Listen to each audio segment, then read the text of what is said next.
오늘 율법과 은혜라는 제목으로 잠깐 말씀 나누도록 하겠습니다. 우리 방금 본 20절은 이렇게 시작합니다. 율법이 들어온 것은 범죄를 더하게 하려 함이라 하면서 율법에 대한 말씀을 나누고 있죠. 우리는 로마서 5장을 통해서 하나님께서 얼마나 큰 은혜로 우리를 사랑하셨는가, 그래서 우리의 죄나 또 우리 환경적 어려움조차도 하나님의 사랑과 하나님의 은혜를 끊을 수 없다라는 것을 함께 살펴보았습니다. 근데 왜 율법이냐? 하나님께서는 이 율법을 주심으로 우리가 은혜로 받기를 원하십니다. 제가 지난주에 말씀을 살펴보면서 구체적으로 좀 다루지 않은 부분이 있는데 우리 13절을 한번 읽어보도록 하겠습니다. 13절 시작. 죄가 율법 있기 전에도 세상에 있었으나 율법이 없었을 때에는 죄를 죄로 여기지 아니하였느니라. 예. 하나님이 율법을 주신 이유, 하나님을 내 마음을 다하여 목숨을 다하여 뜻을 다하여 힘을 다하여 사랑하라, 내 이웃을 내 몸과 같이 사랑하라, 이런 율법을 주신 이유는 여기 보니까 죄가 무엇인지를 정확하게 우리에게 알려주시기 위함이시다. 다른 말로 하면 은혜로 받게 하기 위함이시다 하는 것을 말씀해 주고 있습니다.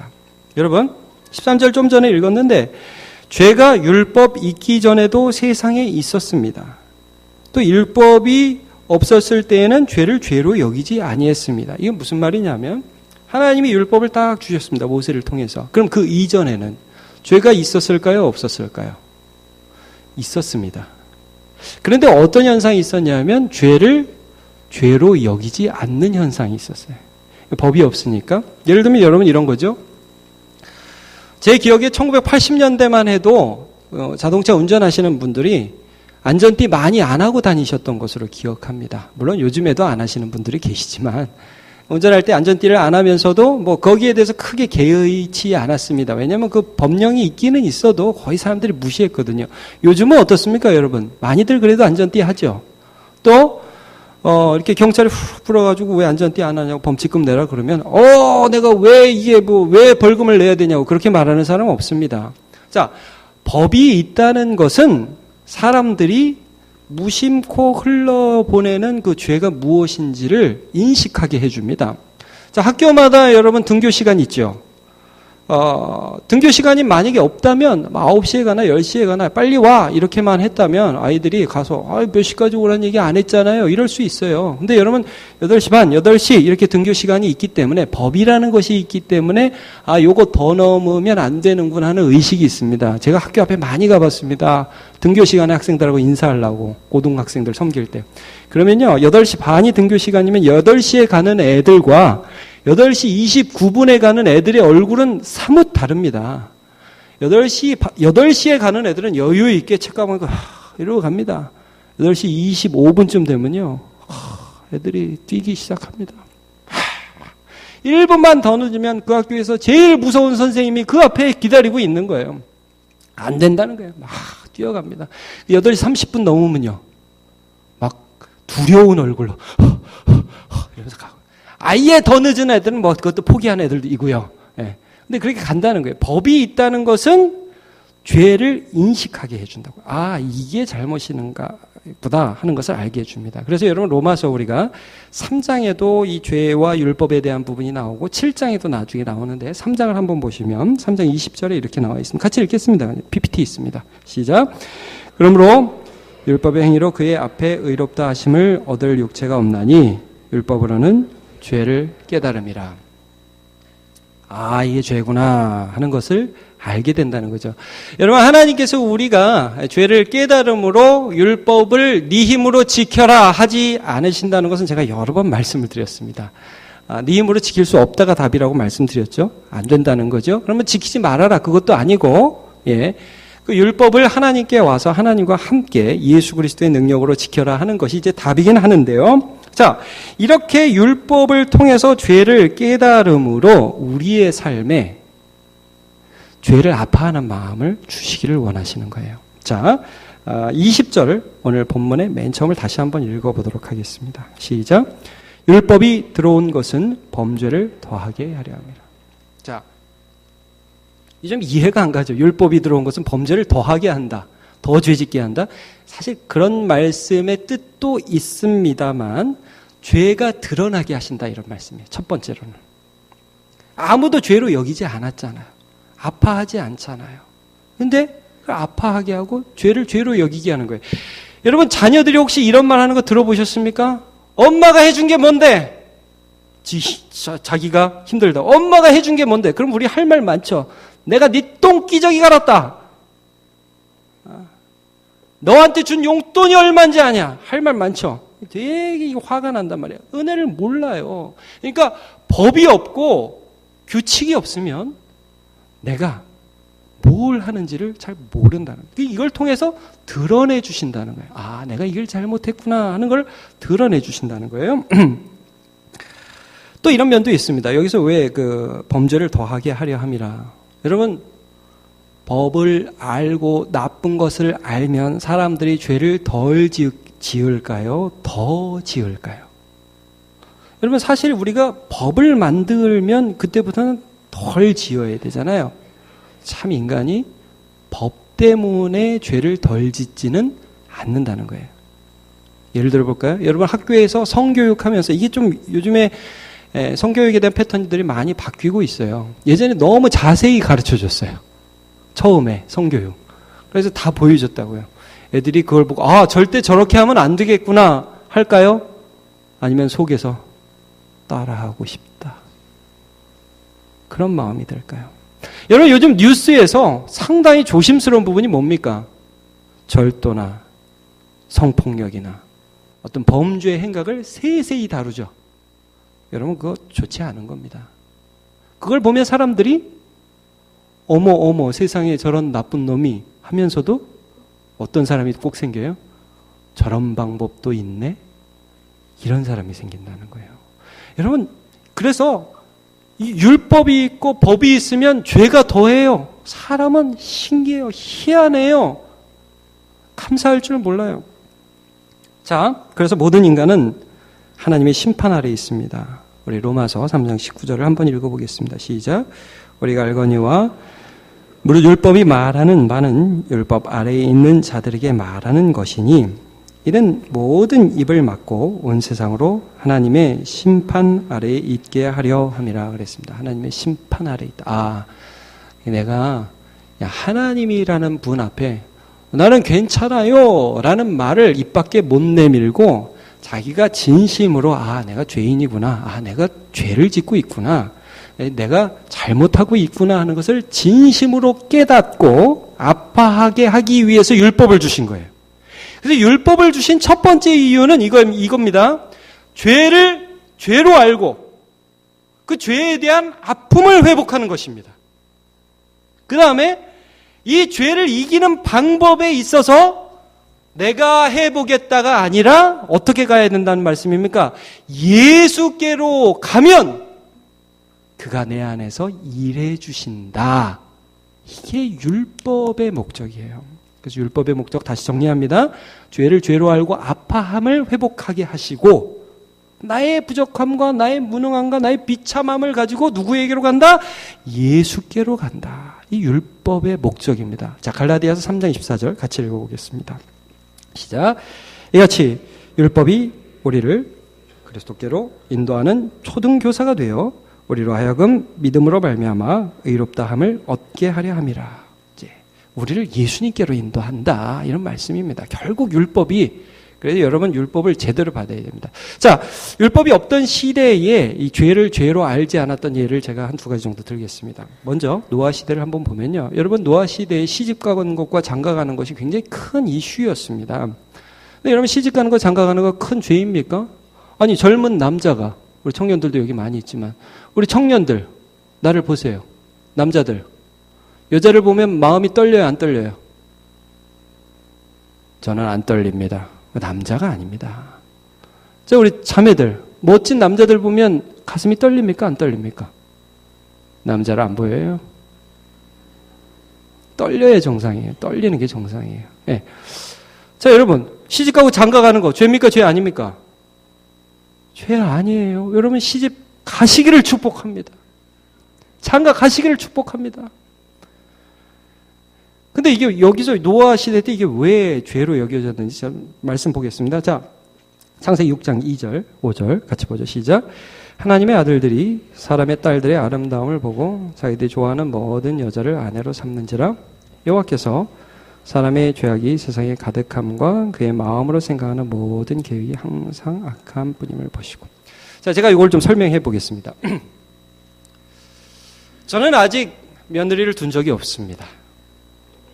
앞으로 두게 되겠죠. 그날이 오겠죠. 여러분, 제가 입장 바꿔서 만약에 제 아들이 어떤 며느리 될 사람과 딱 왔다고 칩시다. 며느리가 너무 이쁩니다. 제가 봐도 제 아들이 가슴 떨릴 것 같아요. 김태희, 장미희, 뭐 이 정도 수준이라고 봅시다. 너무 이뻐요. 아들을 보니까 얘가 정신을 잃었어요. 근데 제가 그 김태희하고 이게 외모가 김태희인 그 사람하고 조금 더 얘기를 해보니까 여러분 이렇게 연륜이 쌓이다 보면 이렇게 얘기해보면 인격이 느껴지죠? 얼굴은 너무 이쁜데 아무것도 없어요, 속에. 아무것도 없어요. 완전 무개념. 와, 그래서 제가 아들을 따로 불러놓고 얘기했어요. 야, 다시 생각해보자. 엄마가 아빠가 오랜 경험으로 보는데 네가 지금 좀 정신을 빼앗긴 것 같아. 옳지 않은 것 같다. 좀 생각해보자. 너가 조금만 보면 알 수 있을 거다. 자, 아들이 들어요, 안 들어요? 많은 경험이 바로 나오네요. 아들이 안 듣죠? 엄마는 지금 말이야. 나는 지금 가슴이 불덩이라고. 내 눈에서 불 나가는 거 안 보이냐고. 해야 된다고. 했어요. 했는데 아니나 다를까. 역시나 하는 짓마다, 죄송합니다. 하는 일마다 마음에 하나도 안 들고 지 둘밖에 모르고 그렇게 살아가면 여러분 속 뒤집히죠. 자, 근데 제가 이 말을 하는데 어떻게 목사님은 우리 가정을 이렇게 잘 아시나? 이렇게 생각하시면 안 됩니다. 그냥 저는 예를 들어서 비유를 했을 뿐이니까 가정에 대입하지는 절대 마십시오. 저는 비유를 들었을 뿐입니다. 지금 하나님이 하나님의 백성을 창조하셨어요. 결혼이 나쁜 게 아니에요. 근데 결혼의 과정과 그들의 모든 생활 속에 하나님을 경외함이 없다 이거예요. 없다. 지들 마음대로 살아간다. 하나님이 너무 속상했어요. 시아버지의 속상함이 하나님 막 도를 지나친 지들뿐이 모르는 거예요. 자, 하나님께서 너무너무 가슴 아파서 그때가 이제 노아의 홍수 때라는 거예요. 죄에 대한 개념이 없어요. 인간에게 이게 큰 문제예요. 자, 이런 예가 또 어디 있냐면 여러분 그 에서 야곱의 형이죠. 털도 많고 몸도 붉고 굉장히 건장하고 사냥도 잘하는 남자 중에 남자 에서. 여자들이 좋아했겠어요? 안 좋아했겠어요? 좋아했겠죠. 많은 여자들이 따랐습니다. 그래서 에서가 그중에 둘 최고로 이쁜 여자 뽑아서 아내로 삼았습니다. 자, 우리 한번 성경을 보죠. 창세기 26장 34절 35절 시작. 에서가 40세에 헷 족 부엘리의 딸 유딧과 헷 족 엘론의 딸 바스맛을 아내로 맞이하였더라. 그 다음이 중요해요. 시작. 그들이 이삭과 리브가의 마음에 근심이 되었더라. 에서가 결혼할 때 부모님을 고려했다, 안 고려했다? 안 고려했다는 거예요. 그러면 더 중요한 거, 에서가 마음이 아팠다, 안 아팠다? 안 아팠다는 거예요. 신경 쓰지 않았다. 오히려 누가 아파했습니까? 부모님이 아파했죠. 여러분, 이게 노아 시대의 일입니다. 사람들은 죄를 지으면서도 죄 개념이 없어요. 그리고 누가 아파합니까? 하나님이 속상해요. 여러분, 우리가 뭘 할 때마다 느끼는 게 뭐예요? 누구를 가르치려고 딱 서봐요. 미칠 것 같아요. 여러분, 어떤 사람을 지도하려고 해봐요. 힘들어요. 왜냐하면 느껴야 되는 걸 느끼지 못하니까, 알아야 되는 걸 모르니까, 깨달아야 되는 걸 깨닫지 못하니까 힘든 거예요. 참, 근데 하나님이 그래서 율법을 주셨어요. 근데 그 율법을 받고도 사람들이 어떤 병을 가졌느냐? 나는 율법 잘 지킨다. 이스라엘 사람들의 병이었습니다. 하나님이 율법을 주신 이유는 난 정말 잘 지킨다라는 생각을 갖게 하기 위해서 주신 게 아니라 이걸 통해서 내가 이게 죄구나 하는 걸 깨닫고 하나님께로 오라는 거예요. 그래서 여러분 성경에는 내게로 오라, 내게로 오라, 나와 함께 변론하자라는 말씀이 끊임없이 나옵니다. 내게로 오라는 거예요. 근데 내가 잘한다고 생각하는 거예요. 자, 여러분 오늘 말씀을 한번 성경을 같이 찾아보겠습니다. 누가복음 18장. 누가복음 18장 17절.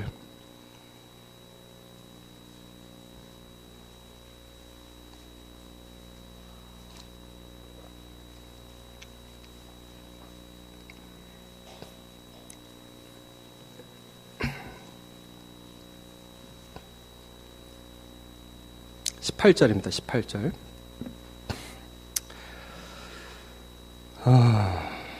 자, 18절 한 절 읽어보겠습니다. 시작. 어떤 관리가 물어 이르되 선한 선생님이여 내가 무엇을 하여야 영생을 얻으리이까. 계속 한번 읽어보죠. 어디까지 있냐? 23절까지 19절.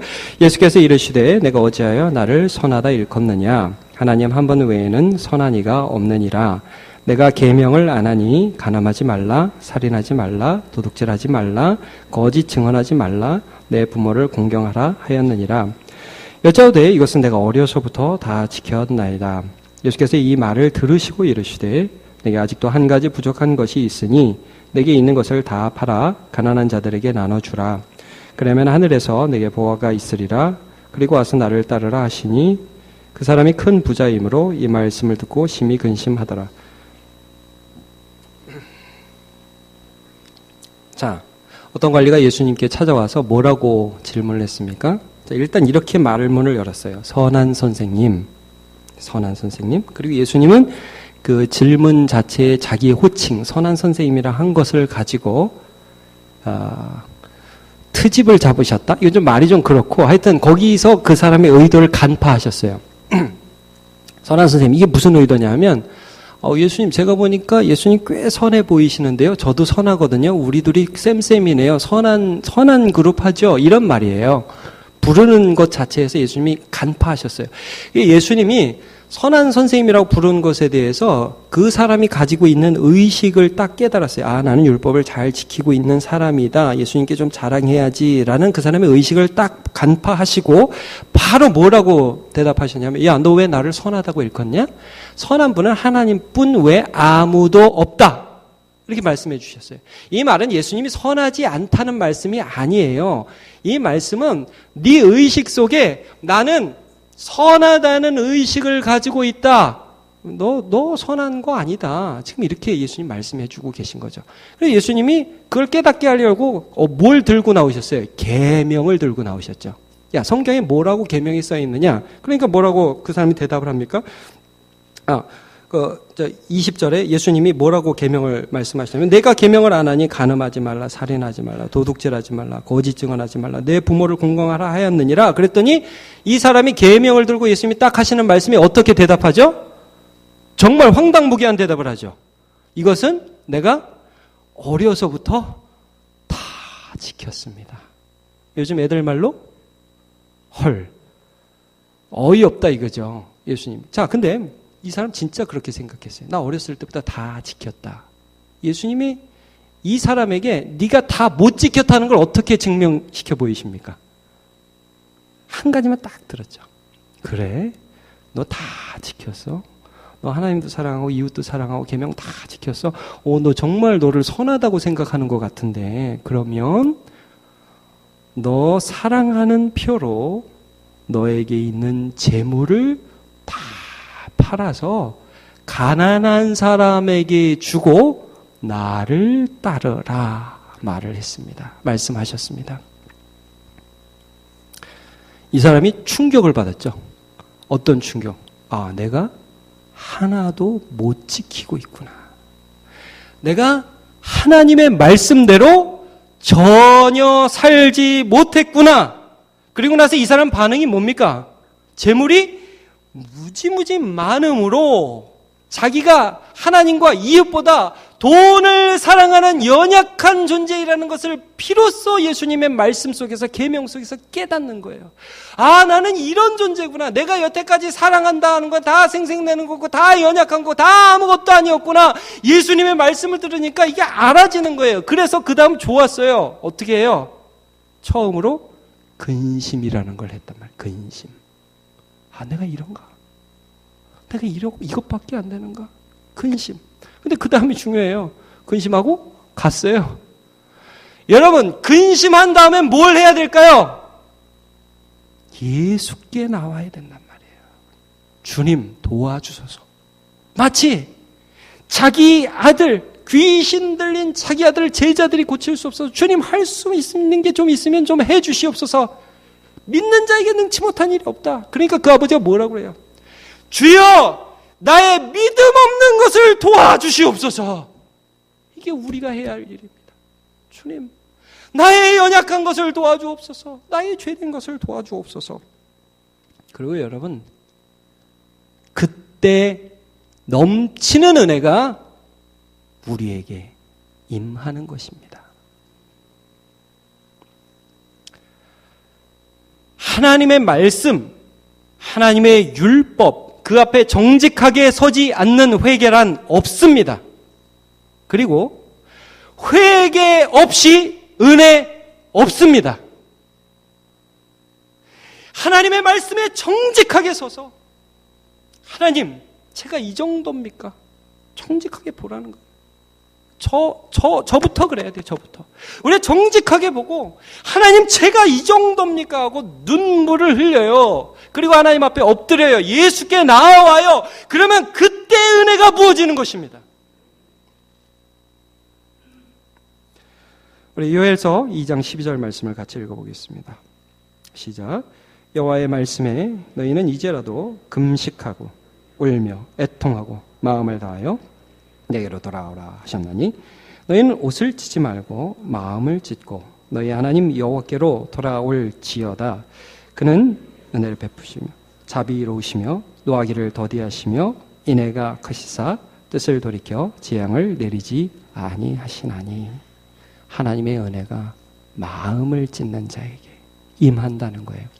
여러분, 너무 억지로 울라고도 하지 마세요. 그럴 필요도 없어요. 너무 인위적으로 나를 막 힘들게 할 필요도 없어요. 그냥 정직하게 말씀 앞에 서는 거예요. 하나님 앞에 내 깊은 패보를 보는 거예요.